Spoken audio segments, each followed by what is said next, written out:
Boa tarde a todas e a todos. As minhas primeiras palavras são de solidariedade aos familiares das quase 600 mil vidas perdidas de entes queridos neste período de pandemia. Cumprimento a presidente do TRT-15, a desembargadora Ana Marilis Vivacqua Oliveira Gula, e também o diretor da Escola Judicial, desembargador João Batista Martins César, ambos por este magnífico congresso que realiza nesses 2 dias. Cumprimento também os magistrados, os membros do Ministério Público, os senhores advogados, os estagiários, os senhores servidores e os demais congressistas.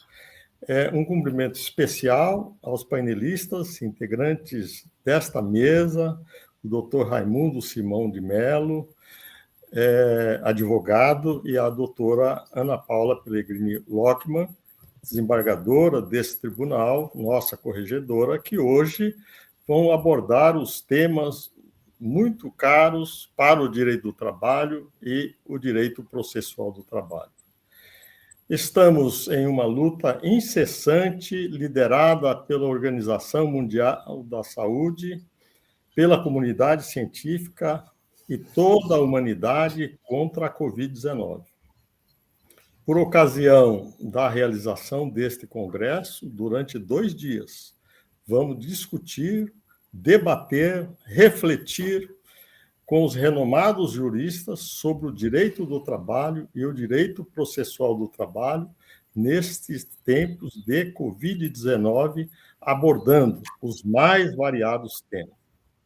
O primeiro a usar da palavra será o doutor Raimundo Simão de Mello, que fará uma exposição sobre a ação civil pública no contexto pandêmico.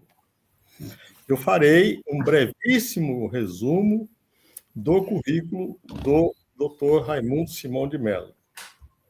Ele é doutor e mestre em Direito das Relações Sociais pela PUC de São Paulo, pós-graduado em Direito do Trabalho pela FADUSP, especialização em Relações Coletivas do Trabalho na OIT, professor titular do Centro Universitário da UDF, mestrado em Direito das Relações Sociais e Trabalhistas, professor coordenador da disciplina de Meio Ambiente do Trabalho, do curso de pós-graduação em Direito das Relações do Trabalho, na Faculdade de Direito de São Bernardo do Campo, membro da Academia Brasileira de Direito do Trabalho, consultor jurídico e advogado, procurador regional do trabalho, aposentado, autor de livros jurídicos, entre outros, o direito ambiental do trabalho e a saúde do trabalhador, e ações acidentárias na justiça do trabalho. Este é um brevíssimo currículo do nosso palestrante de hoje. Concedo, então, a palavra ao doutor Raimundo. Muito boa tarde a todos e a todas. É com muito prazer que estou aqui neste 21º Congresso de Direito do Trabalho e Processo do Trabalho do TRT-15. Quero, em primeiro lugar, agradecer pelo convite, pela oportunidade que me foi dada, para tratar de um tema que foi indicado pela organização do evento, aliás, muito apropriado: ação civil pública em tempos de pandemia. Mas eu quero dizer que é enorme a minha alegria em dividir esse painel aqui com os doutores Lorival Ferreira dos Santos, com a doutora Ana Paula Lockman. Olha, é um prazer enorme. Então, nós vamos fazer aqui algumas considerações sobre a ação civil pública e com destaque para a pandemia. Devo dizer aos senhores que o meu objetivo será tratar, com destaque, a ação civil pública ambiental. A ação civil pública, especialmente na esfera trabalhista, vem se mostrando como importante instrumento de defesa dos direitos difusos e coletivos, em especial no caso do meio ambiente e do trabalho.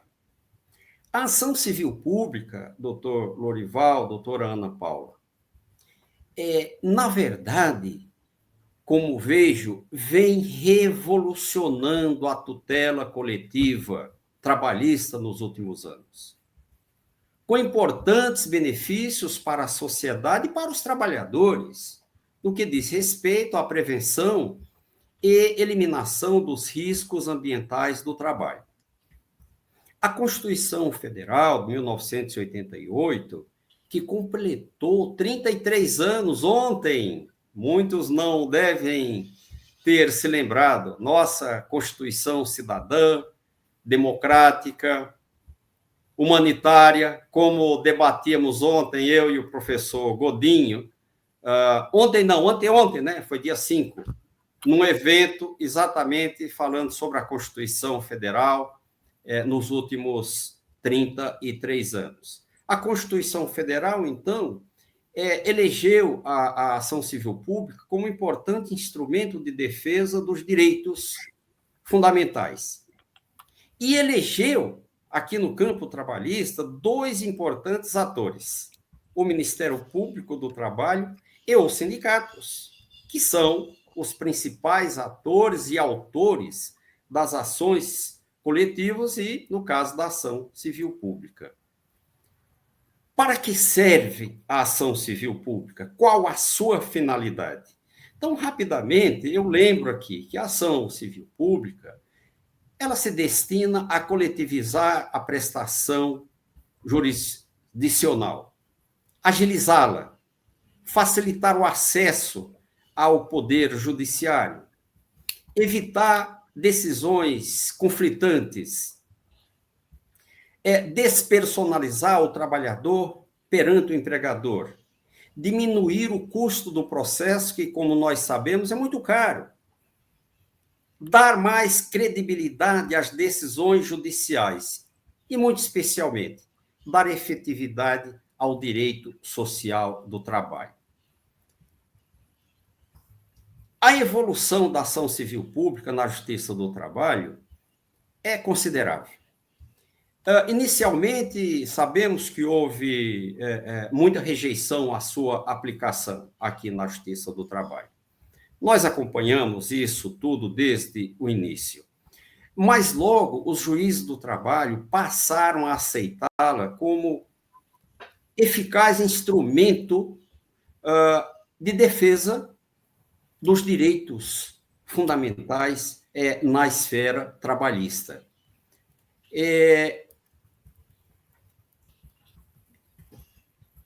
Os culpados, eu diria assim, pelo grande salto de qualidade que teve a Justiça do Trabalho na sua atuação, e eu considero que houve, com a ação civil pública, um grande salto de qualidade na Justiça do Trabalho.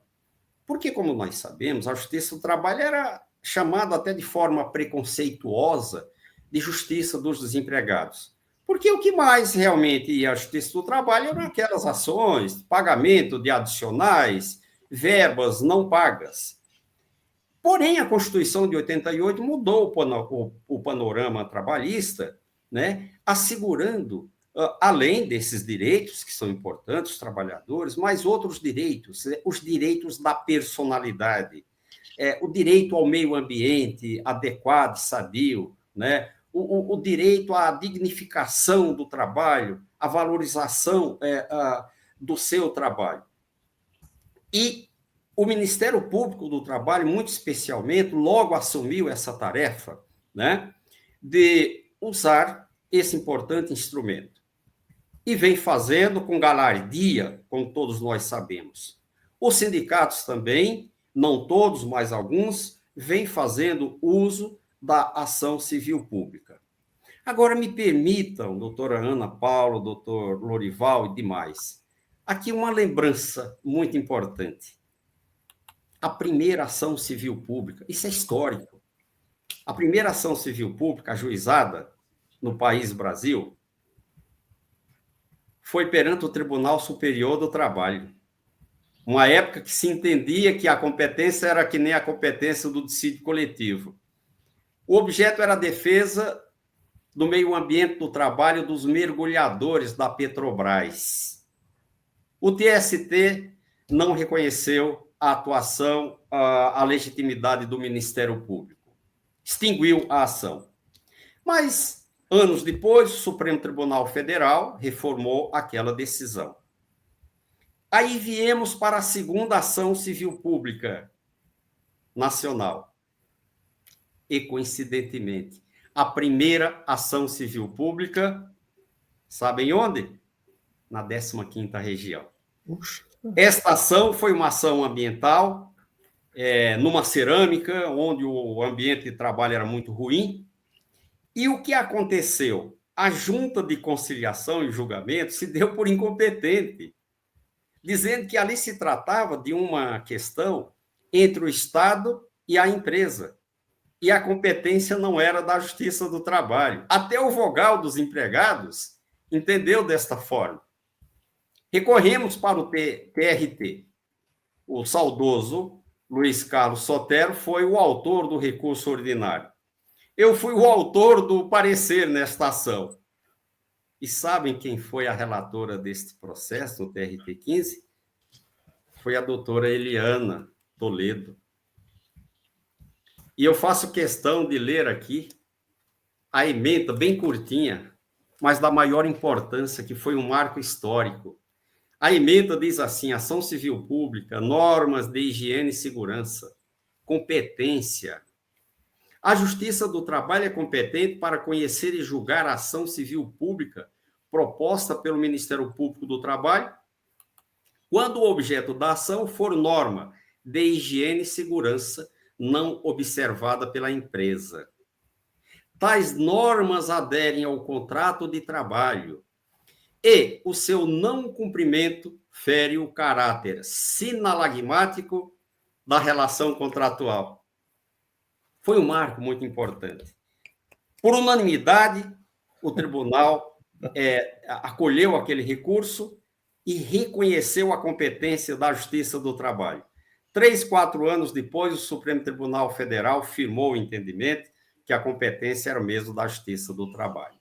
De lá para cá, temos visto importantes ações civis públicas ambientais, inclusive aqui na 15ª região, e um caso paradigmático, histórico, é o caso Shell, o famoso caso Shell, né, com uma grande contaminação aqui numa planta em Paulínia, né, que prejudicou o meio ambiente em todos os seus aspectos, prejudicou os trabalhadores, os moradores da região, e algumas ações civis públicas foram ajuizadas.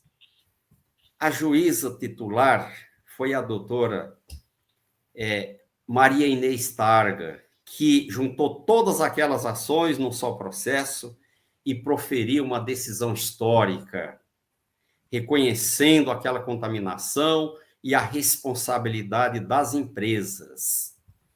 Esta decisão histórica da doutora Maria Inês Targa foi mantida por unanimidade pelo Tribunal da 15ª Região, cujo relator foi o doutor Dagoberto Nishida. O caso foi para o TST. Lá no TST, antes do julgamento, as partes, eram muitas partes, sindicato, Ministério Público, associações e as empresas. Lá fizeram um acordo histórico, assegurando reparações individuais e reparações coletivas. Entre as reparações coletivas, devo destacar o pagamento de uma indenização de 200 milhões de reais. Mas também, por importante, eu quero frisar aqui 2 exemplos de destinação dessa indenização. Uma foi para a construção de uma unidade do Hospital do Câncer de Barretos, aqui em Campinas, e a aquisição de 5 ou 6 carretas, hospitais, que fazem um atendimento muito importante, preventivo, da população. Outra parte deste dinheiro foi para a construção de um barco hospital, na região norte, para atender os ribeirinhos daquela região, com tratamento médico, odontológico, psicológico e outros, onde o Estado não entra.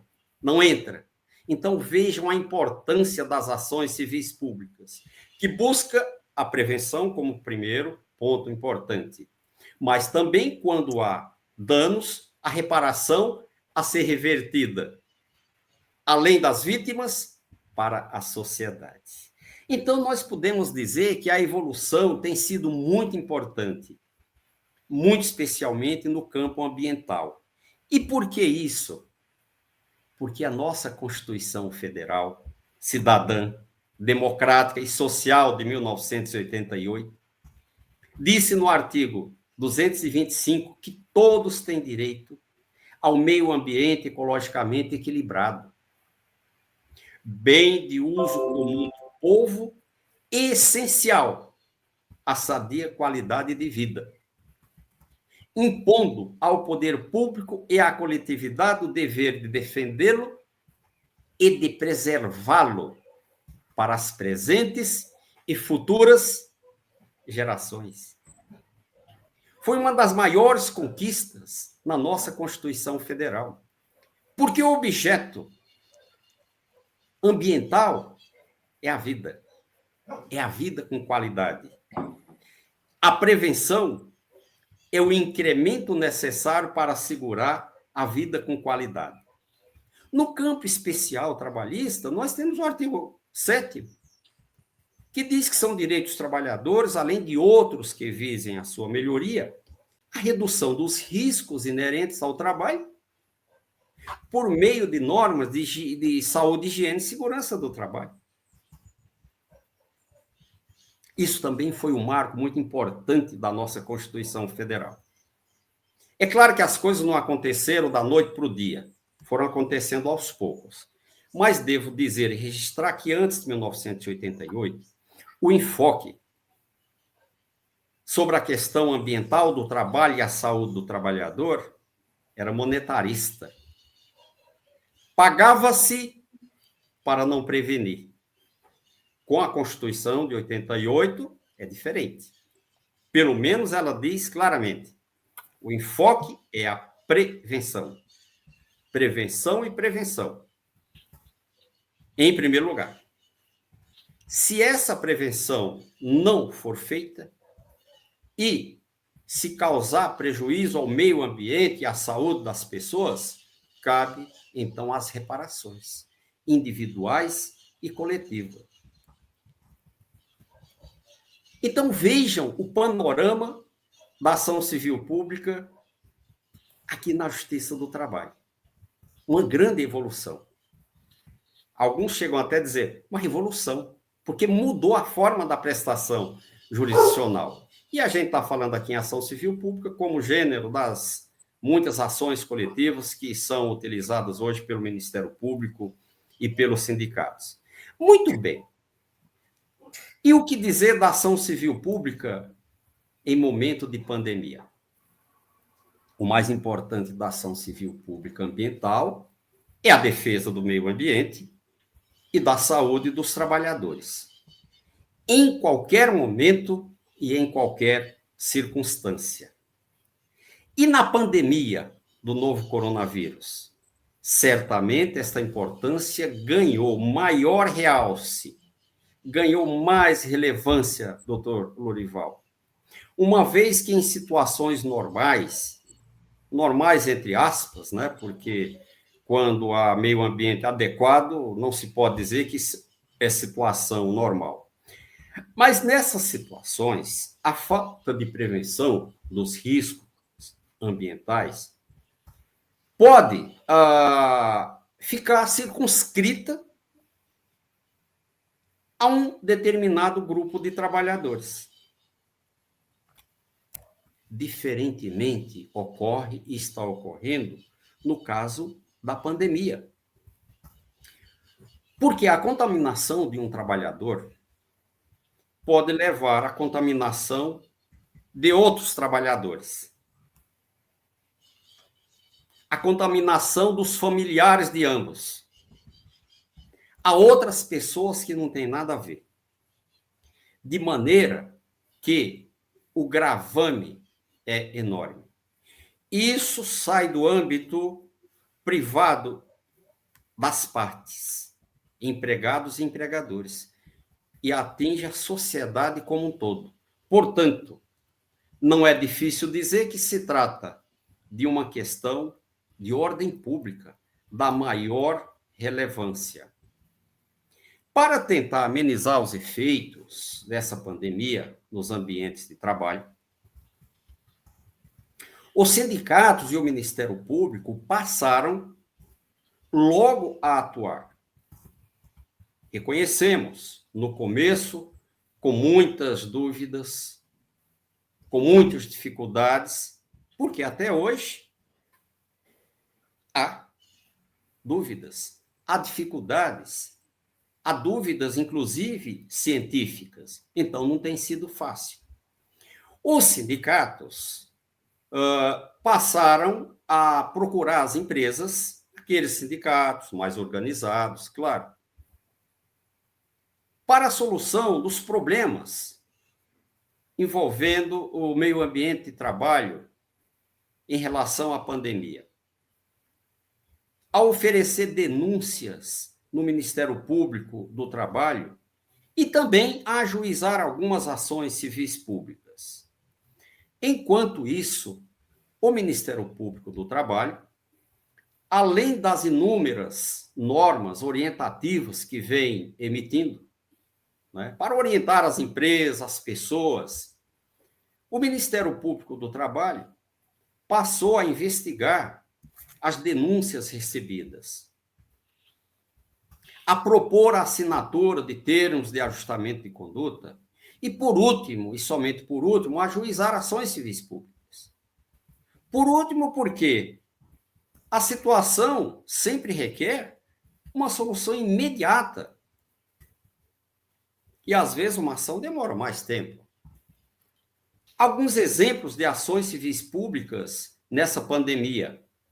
Para testagem dos trabalhadores, especialmente os trabalhadores da saúde, os guerreiros trabalhadores da saúde, que desde o início dessa pandemia estão aí colocando suas vidas em risco para salvar a vida, as vidas das outras pessoas. Adoção de medidas individuais e coletivas de prevenção, entre elas, situações as mais simples, basilares, fornecimento de álcool gel, fornecimento de luvas, fornecimento de máscaras, inclusive contra órgãos da própria administração pública, que chegavam a fornecer uma máscara e ainda fornece. Ouvi isso de um médico semana passada, do serviço público, né, estabelecendo um prazo para a utilização dessa máscara. Eu tenho que comprar do meu bolso, porque não tem condição. Ações civis públicas de sindicatos, sabe para quê? Para obrigar empresas da área da saúde a pagar adicional de insalubridade para o pessoal que está na linha de frente.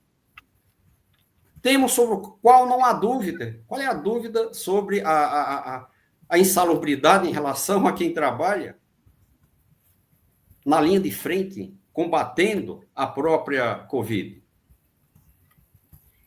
Inúmeros outros casos. O resultado tem sido bom, tem sido muito importante. E por que tem sido importante, meus caros? Porque quem julga a ação civil pública é um juiz. No nosso caso aqui, do trabalho, é o juiz do trabalho. É o desembargador do TRT. É o ministro do TST. Por hora, nós estamos mais aqui na primeira e na segunda instância. E os membros da Justiça do Trabalho têm atuado com agilidade, com bom senso, com equilíbrio, o que é muito necessário nesse momento. E olhem, agilidade é fundamental. Uma ação que visa a defesa da vida não dá para esperar. E, às vezes, o juiz, reconhecendo a dificuldade, ele tem que decidir com base numa prova que não é 100%. Mas, a par disso, sobrepõe aí aquele princípio importante da prevenção, mas também da precaução. Na dúvida, decide-se em favor do meio ambiente e da saúde das pessoas. Muito bem. Mas também tem outro ator aqui importante, que são as empresas. E não tem sido fácil para as empresas. Há dúvidas, muitas dúvidas. Há também muitas dificuldades. Mas o importante é que as coisas, no começo, foram muito mais difíceis para todos. Mas, no presente momento, as coisas começam a ganhar um caminho mais equilibrado. Porque o mais importante em tudo isso, para atravessar essa pandemia, que não é culpa de ninguém, pegou todos de surpresa, é buscar o diálogo.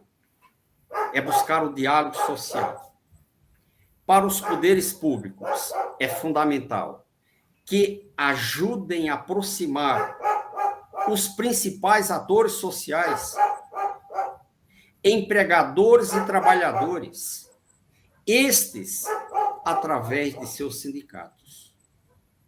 Uma vez que o interesse aqui, meus caros, busca a tutela da vida, não somente dos trabalhadores, mas de todos. Portanto, trata-se de interesse público primário da sociedade. E todos nós, como diz o artigo 225, poderes públicos e coletividade, temos responsabilidade.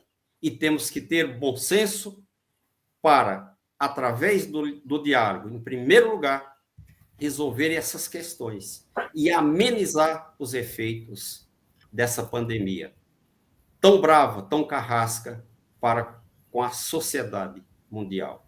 Eu paro por aqui, doutor Lorival, e agradeço pela oportunidade.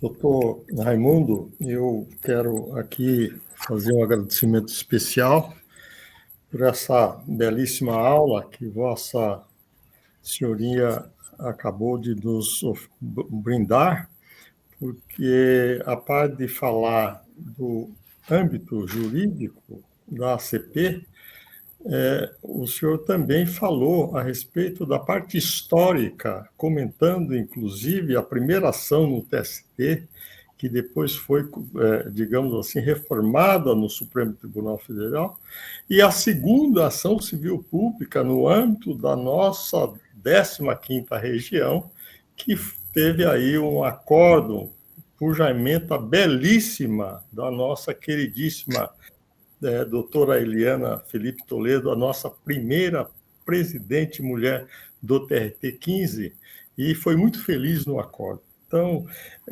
com essas palavras, eu reitero os agradecimentos. Como era de se esperar, Vossa Excelência deu uma belíssima aula. Nós que conhecemos as suas obras, ficamos muito felizes e muito obrigado, mais uma vez, por essa participação no 21º Congresso de Direito do Trabalho e Direito Processual do Trabalho, em épocas de pandemia. Né? Ação civil pública que começou de forma incipiente, aliás, as ações coletivas, né? Porque nós tivemos um período em que dificilmente se ingressava com uma ação coletiva no âmbito dos sindicatos, porque não havia, um outro aspecto, não havia honorários advocatícios.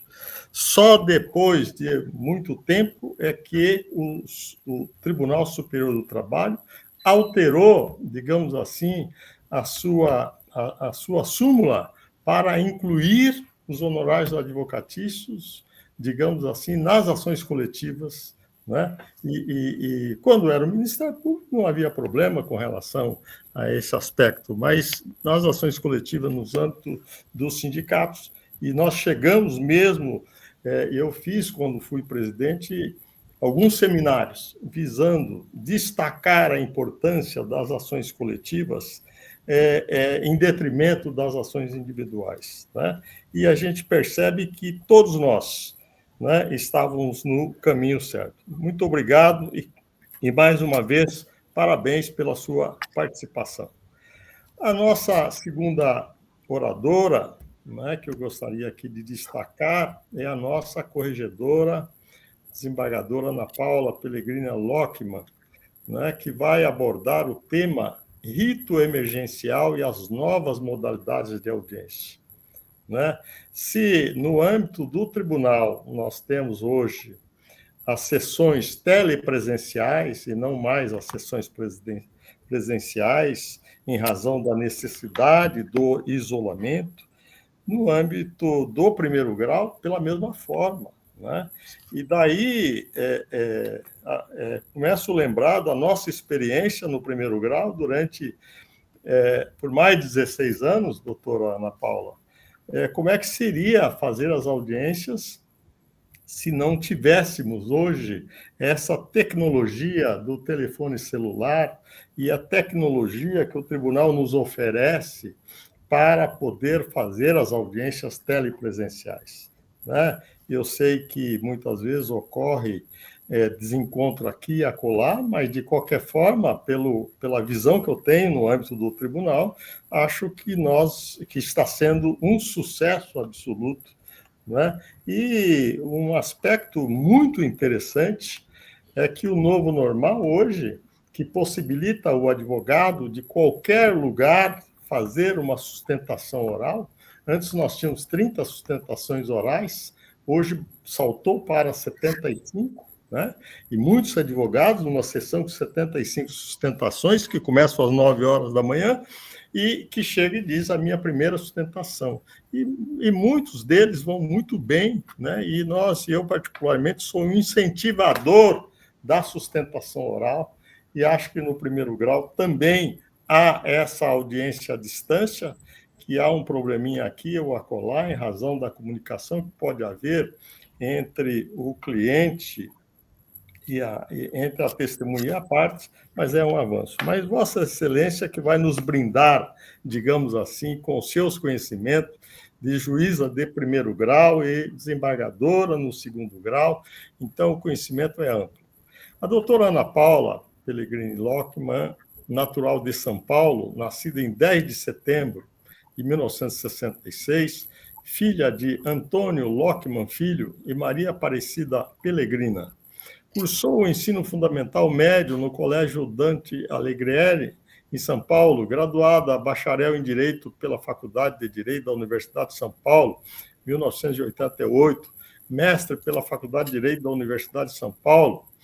Tem diversos artigos publicados em revistas e periódicos e obras acadêmicas. É autora do livro publicado pela editora LTR em 2004, intitulado A Execução contra a Fazenda Pública, Precatórios Trabalhistas. Também coordenou obras publicadas pela editora Conciliação Judicial, Individual e Coletiva e Forma Extrajudicial de Solução dos Conflitos Trabalhistas, em homenagem ao ministro Antônio José de Barros Levenhag, em 2014, e Repercussões no Processo do Trabalho do CPC, de 2015, em homenagem a esse desembargador Lorival Ferreira dos Santos.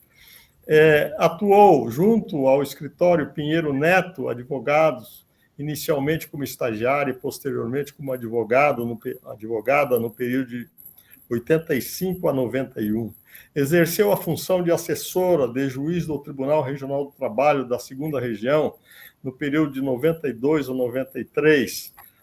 aprovada no concurso da Magistratura do Trabalho do Tribunal Regional do Trabalho da 2ª Região, obteve o 4º lugar na classificação geral e tomou posse em 29 de janeiro de 93 como juíza substituta, promovida em outubro de 94, a juíza titular da 55ª Junta de Conciliação e Julgamento em São Paulo pelo critério de merecimento.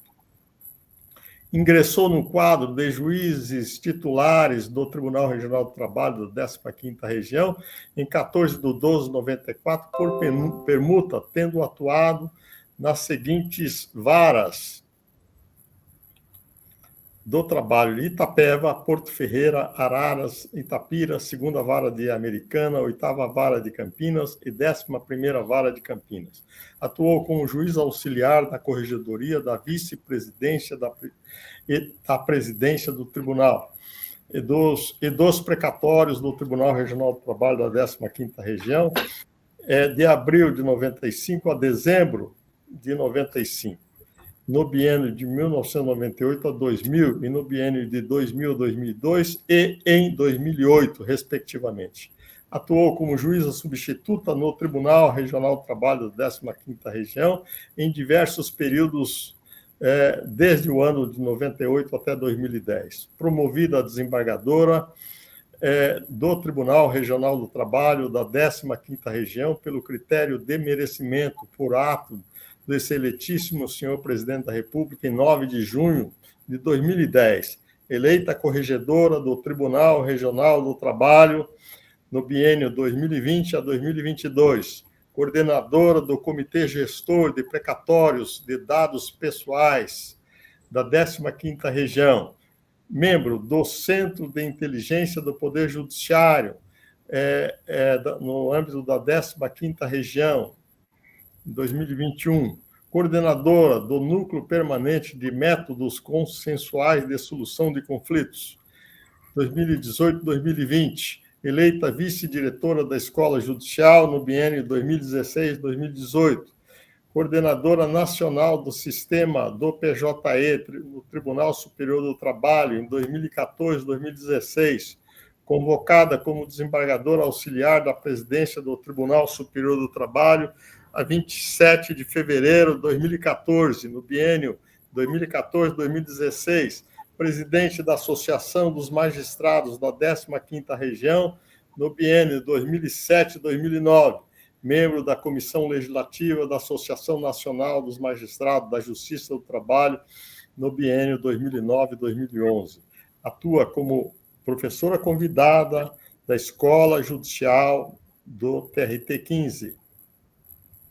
Integrou o Conselho da Escola Judicial entre 2007 e 2009 e diversas bancas examinadoras de concursos para ingresso da Magistratura do Trabalho da 15ª Região, como em banca de exame da Ordem dos Advogados do Brasil. Eleita para compor o órgão especial do TRT-15 para o biênio de 2012, 2014, 2016, 2018, 2020 e 2021. Coordenadora do Comitê Gestor do Sistema de Gerenciamento de Informações Administrativas e Judiciário da Justiça do Trabalho e do E-Gestão. Coordenadora do Grupo Gestor Nacional das Tabelas Processuais Unificadas. Representante do Tribunal Superior do Trabalho no Comitê Gestor, numeração única das tabelas processuais do Poder Judiciário. Representante do TST, do CSJT no Grupo de Sistema, Grupo Gestor de Sistema de Atendimento ao Poder Judiciário, Ibacenjudes, 2014-2016, membro do Comitê Gestor Regional do Precatório do TRT-15, do Comitê Gestor de Precatórios, bem assim, Comitê Gestor das Contas Especiais para Precatórios, pelo regime especial do Tribunal de Justiça, titular da cadeira 40ª da Academia Nacional de Direito Desportivo, titular da 4ª cadeira da Academia Paulista de Direito do Trabalho e membro do Instituto dos Advogados de São Paulo como associada, colaboradora desde 2002. Atua como membro das comissões organizadoras do Congresso Nacional de Direito do Trabalho e Direito Processual do Trabalho. Entre outras honrarias, destacam Laure, reconhecimento pela OAB, placa de agradecimento,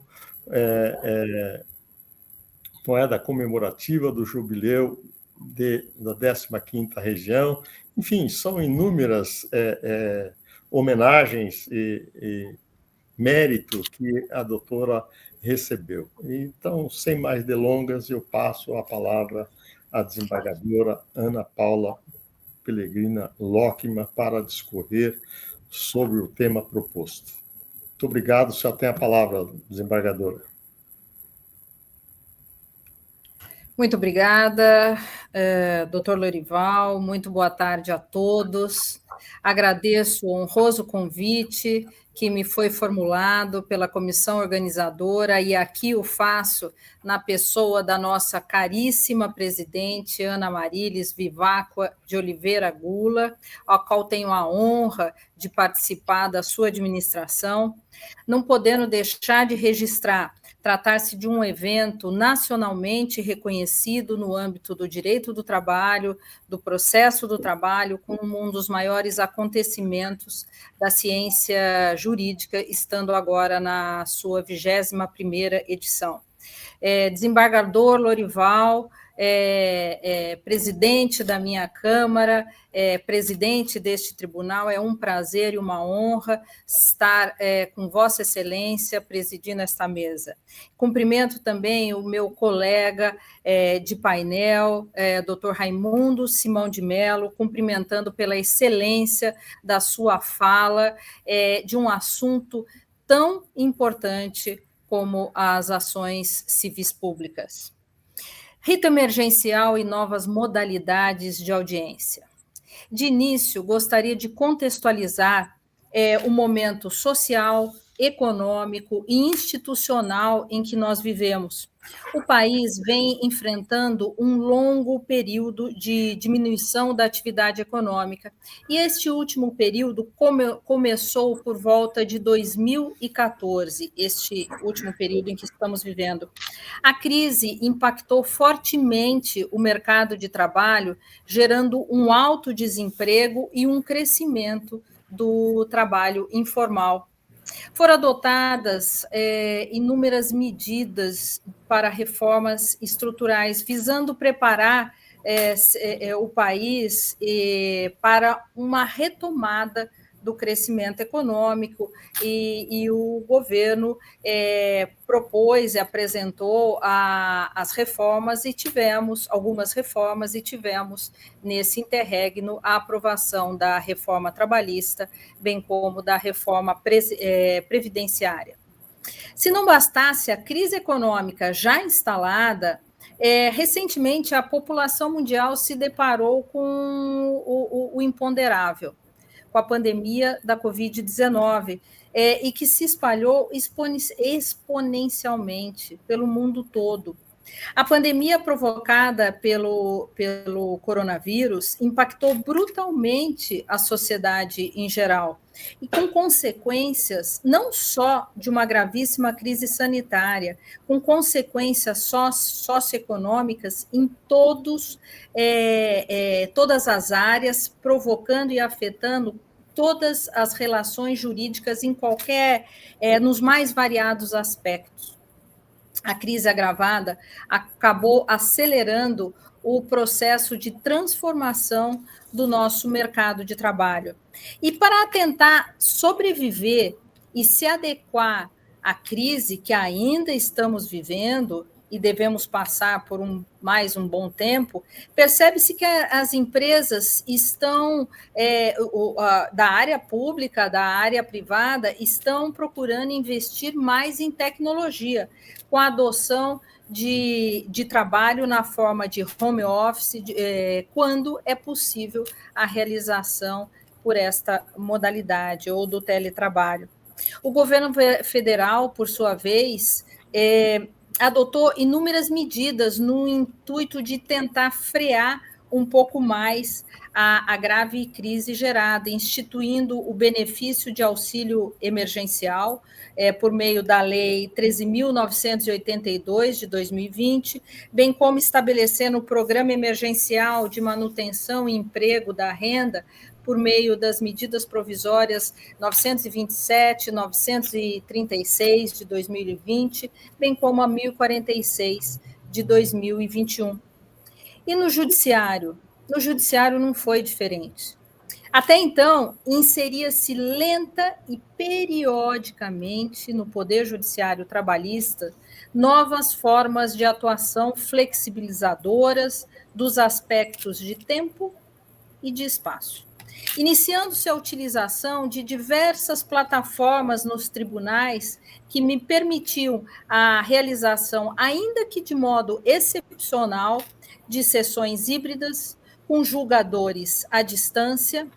E isso eu posso dizer, como eu disse, o presidente da mesa, desembargador Lorival, ora, também presidente da minha Câmara, já tivemos várias sessões telepresenciais antes da pandemia, em que um dos julgadores ali presentes estava à distância, mas isso era uma situação mais excepcional.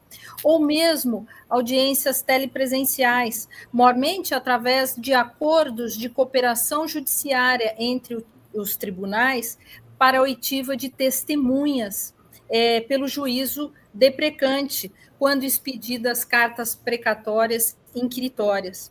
Chegado o período, no entanto, avassalador da Covid-19, impondo a todos um imperioso isolamento, aquele que era um movimento certo em direção aos avanços tecnológicos para obtermos uma melhor prestação jurisdicional, passa a ser abruptamente exigido para que a prestação jurisdicional prossiga enquanto e não fosse interrompida, não haja nenhuma interrupção, enquanto serviço essencial que somos. Em primeiro momento, foram adotadas medidas no sentido de suspender o expediente forense, cancelar audiências presenciais e direcionar magistrados e servidores ao trabalho remoto. Vários tribunais, nesse período, expediram normativos, valendo destacar aqui a Resolução 313 de 2020 do Conselho Nacional de Justiça. No entanto, com o passar do tempo, percebeu-se que a crise não acabaria em dias e nem em poucos meses. Ao contrário, a crise foi se agravando, razão pela qual essas próprias medidas, esses próprios normativos, foram sendo renovados sucessivamente. E na esfera da justiça do trabalho, uma das práticas adotadas foi o estabelecimento de uma espécie de rito emergencial, permitindo a adoção de procedimentos análogos aos previstos no Código de Processo Civil, sem a necessidade da audiência inaugural, como facultou o Ato 20, de abril de 2020, do ano passado, expedido pela Corregedoria Geral da Justiça ao Trabalho. E no artigo 6º deste ato já referido, 11, o ato 11, possibilita que, o que diz o artigo 6º? Sem prejuízo de que as partes requeiram a qualquer tempo, em conjunto, a realização de audiências de conciliação, poderão os juízes se valer do rito previsto no 335 do CPC. O que significa isso?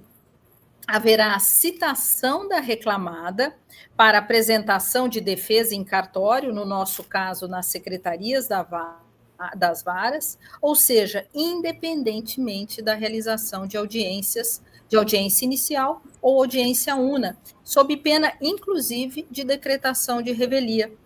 Claro que, por conta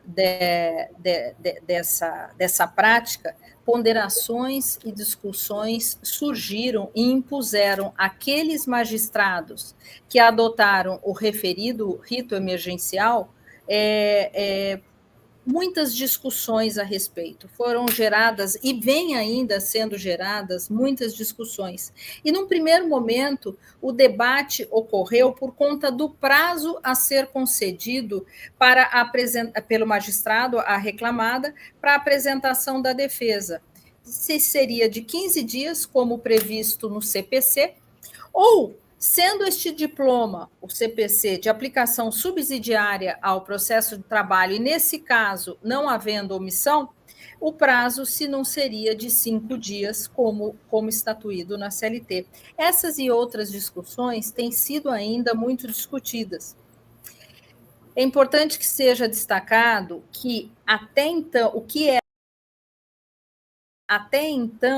um rito adotado como boa prática por alguns tribunais do trabalho, e posso dizer que na 15ª, alguns magistrados adotavam essa prática como forma de redução do tempo médio do processo, mormente naqueles casos em que se prescindia da colheita da produção de prova oral em audiência, ele passa a integrar o arcabouço normativo da Corregedoria Geral do Trabalho, com o fito não só de prazo médio, mas também instrumentalizar os magistrados na efetiva entrega da prestação jurisdicional por conta da Covid-19, da pandemia que nós estamos ainda passando. E a partir de março desse ano, foi determinada a designação de audiências presenciais, não apenas no que tange às conciliações e mediações, mas, inclusive, aquelas que imprescindiam de colheita de prova, valendo-se tanto das funcionalidades oferecidas, valendo-se das funcionalidades oferecidas pela TI. A realização das audiências por videoconferência, muito embora elas tenham se potencializado neste atual momento, é certo que a modalidade da audiência telepresencial não se trata de uma novidade no nosso ordenamento jurídico. E, rapidamente, cito a Lei 11.690, de 2008, no âmbito penal, que alterou o artigo 207 do CPP, para permitir a inquirição do réu por videoconferência e nas hipóteses ali previstas legais. E também a Lei 11.900, de 2009, estabeleceu outras hipóteses de cabimento no âmbito penal. E no âmbito civil, várias hipóteses, o CPC de 2015 estabelece a prática de atos processuais de videoconferência. Posso citar o 236, parágrafo 3º, o 334, parágrafo 7º, 385, parágrafo 3º, 453, parágrafo 1º. A permissão da audiência telepresencial do CPC foi direcionada às hipóteses em que as partes e testemunhas residem em comarca diversa da onde tramita o processo. Nada obsta, no entanto, que tais dispositivos sejam aplicados por analogia à situação atual, em decorrência da restrição decorrente da pandemia, reforçados também pelos princípios da razoável duração do processo, da economia processual, princípios da colaboração e cooperação dos sujeitos do processo, também positivado no novo CPC. Tudo para quê? Para que se obtenha em tempo razoável uma prestação jurisdicional justa e efetiva. E, além dessas normas já citadas, o próprio CNJ estabeleceu, a partir de vários normativos, a possibilidade de audiências e sessões por videoconferências. E, trilhando nesse caminho, o CNJ também estabeleceu o programa Justiça 4.0, inovação e efetividade na realização da justiça para todos. Qual foi o objetivo do CNJ? Propiciar o acesso à justiça mais rápido, mais fácil, para todos, como diz o programa. valendo-se do uso colaborativo de ferramentas que empregam novas tecnologias e inteligência artificial, como já foi destacado aqui na saudação de abertura pela ministra-presidente do Tribunal Superior do Trabalho. Esse programa desdobra-se em várias ações, e dentre elas podemos citar o balcão virtual e o juízo 100% digital, já previstos, já instalados, podendo dizer assim, no âmbito dos tribunais regionais do trabalho. Em relação ao juízo 100% digital, o CNJ expediu a resolução 345, em que autorizou todos os tribunais brasileiros a adotarem o juízo 100% digital, facilitando, como já dito, o acesso à justiça ao cidadão, que poderá, para tanto e em assim querendo, valer-se da tecnologia sem precisar comparecer fisicamente aos fóruns. Haja vista que todos os atos processuais, inclusive as audiências e sessões em segundo grau, se for o caso, nesse processo que segue o rito do juízo 100% digital, vão ocorrer exclusivamente por videoconferência e de forma digital, de forma virtual. O primeiro desafio operacional a ser superado foi a viabilização das audiências presenciais e das sessões de julgamentos, foi a escolha da plataforma. No início, cada tribunal estabeleceu uma plataforma. Tivemos Google Meet, tivemos Zoom, tivemos Team, tivemos Cisco Ibex, mas o TST e o CSJT, percebendo a necessidade da uniformização, estabeleceu por meio de ato, de ato conjunto, que a partir de abril desse ano tivesse apenas uma plataforma para a Justiça do Trabalho, a Zoom. E, paralelamente às ações necessariamente adotadas diante do período de isolamento social imposto, tais como a referida adoção da plataforma padronizada para os regionais e o estabelecimento do rito emergencial, como também já mencionado, tangenciaram dificuldades várias, como a resistência às novas formas de práticas de atos processuais, questionamentos acerca da ruptura da incomunicabilidade das testemunhas e de violação do devido processo legal, restrições à internet, seja pelos usuários internos, e aqui discutiu-se muito a questão da inclusão digital no nosso país, a vulnerabilidade da segurança da informação com notícias atuais acerca de ataques cibernéticos por usuários externos. Entretanto, tudo isso vem sendo vencido pela necessidade da continuidade da prestação da atividade jurisdicional, para que a justiça não pare, a justiça não pode parar. Importante lembrar mais uma vez, principalmente do momento excepcional que vivemos, que a possibilidade da adoção de uma audiência telepresencial, ela deve ser prestigiada por todas as partes envolvidas no processo, de forma colaborativa, envidando todos os esforços para a realização da audiência com eficiência. O processo, não podemos esquecer que ele é cooperativo, como vem estatuído no artigo 6º do CPC, e também regido pelos princípios da lealdade e da boa-fé, nos termos do artigo 5º do mesmo Estatuto Legal. Somam-se a isso as balizas constitucionais do direito do acesso à justiça e da duração razoável do processo. Outro ponto muito importante que se mostra oportuno lembrar é que as audiências, sejam elas presenciais, sejam elas telepresenciais, são atos formais e solenes. Assim, devem todas as partes observarem a famosa etiqueta ou netiqueta, relacionada ao comportamento, vestimenta e ao ambiente. A regra para isso é o bom senso. Tudo a fim de evitar situações constrangedoras que ocorreram com frequência durante a pandemia e às vezes ainda ocorrem. A exemplo de vídeos de audiências e sessões telepresenciais que acabaram, infelizmente, por viralizar na internet.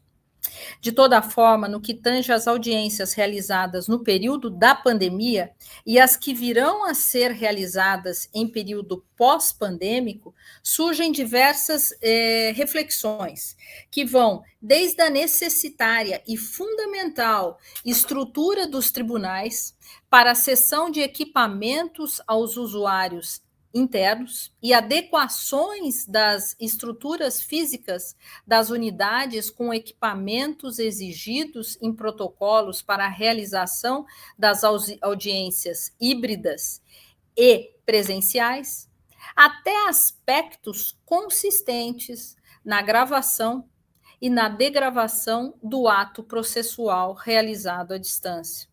Essa questão da gravação é uma questão absolutamente sensível que vem sendo debatida no âmbito do Tribunal Superior do Trabalho, dos Tribunais Regionais do Trabalho, do Colégio de Presidentes e Corregedores, do Coleprecor, das OABs, das associações de classe, todas tentando harmonizar o entendimento, e não tenho dúvida que, embora um assunto difícil de ser chegado a um caminho, tenho certeza que vamos chegar a um bom caminho logo. Em que pese todas as medidas iniciais tenham sido adotadas de sobressalto pelo período emergencial, não é demais ressaltar que muitos dos atos processuais já vêm sendo produzidos de forma eletrônica desde a implantação do PJE, que teve início nacional em 2013. E os poucos processos físicos que remanescem vêm sendo digitalizados progressivamente e no âmbito do TRT-15 em estágio bem avançado. A experiência das audiências telepresenciais, ainda que motivada e acelerada pela situação da pandemia, vem mostrando resultados, como disse o nosso presidente, desembargador Lorival, presidente da nossa mesa virtual, vem trazendo resultados positivos. E apenas a título de exemplo, no que tange às audiências virtuais e as vantagens, podem ser citada a facilidade do acesso à justiça, a redução das despesas com deslocamentos, otimização do tempo, dentre tantas outras coisas.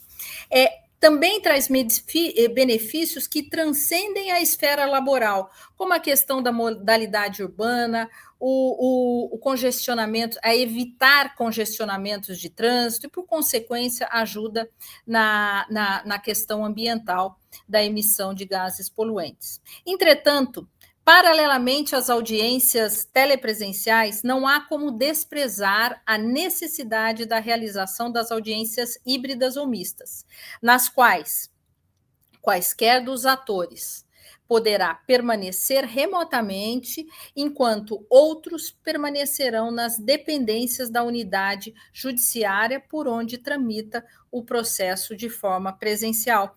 Caberá ao magistrado, sopesando aspectos do processo e da própria organização da unidade judiciária a que a esteja presidindo, definir qual a melhor forma da prática do ato processual, para a colheita daquela prova, podendo, inclusive, no mesmo processo, determinar a coexistência de quaisquer das modalidades de audiência, quais sejam presencial, híbridas ou mistas, ou telepresencial, partindo sempre de um juízo de oportunidade, conveniência e adequação.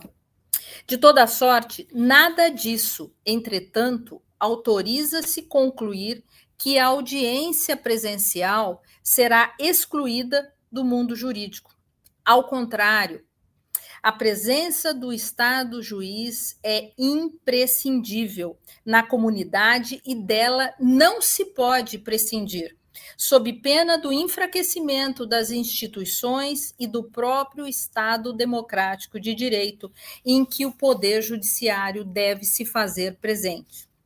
Portanto, e já me encaminhando para o final, é importante que se ressalte pela permanência da coexistência das formas de audiências, harmonizando-se as novas formas de prática deste do ato processual, a audiência híbrida, a audiência telepresencial, com a forma tradicional, qual seja a audiência presencial, mormente considerando o momento em que estamos de retomada dos trabalhos presenciais, seja pelo Tribunal Superior do Trabalho, seja pelo Tribunal Regional, pelos tribunais regionais do trabalho, assim como suas unidades de primeiro grau, com vista a um período pós-pandêmico em que será imprescindível a busca da otimização das atividades, somente através da qual será possível ocorrer o resgate de um poder judiciário célere e eficiente, a despeito dos prejuízos sofridos, a exemplo dos demais setores da sociedade. Para finalizar, e parafraseando um pensamento de Érico Veríssimo, digo que, ante os ventos de mudança, ao invés de erigir barreiras, prefiro sempre construir moinhos de vento. Muito obrigada. Parabéns, doutora Ana Paula.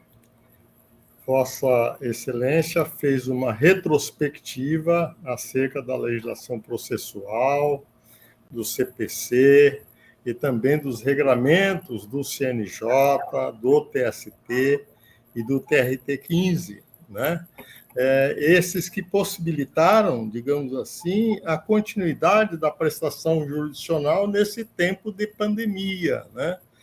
Citando, inclusive, legislações esparsas, digamos assim, programas últimos do CNJ, e o que é mais importante, Vossa Excelência, como foi juíza de primeiro grau e é corregedora, vem acompanhando para e passo como é que vem desenvolvendo e vem, como é o trabalho da corregedoria, orientando, digamos assim, todo o pessoal que estão lá na prestação jurisdicional, seja os magistrados ou sejam os seus respectivos servidores de apoio.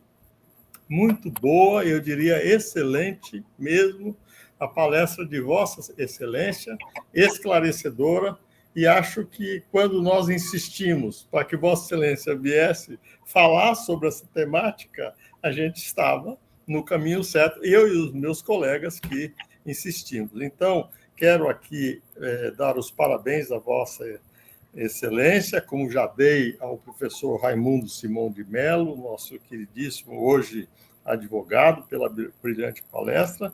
Eu quero dizer que Vossas Excelências trouxeram aqui para o TRT-15, nesse tempo de pandemia, em que nós, muitas vezes, apanhamos o conflito, difícil.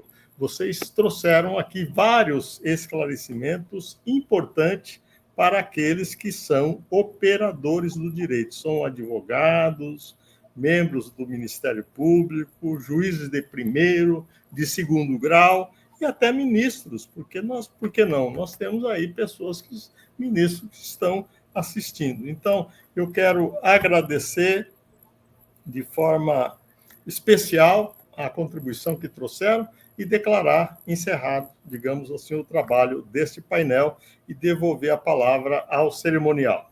Muito obrigado a todos.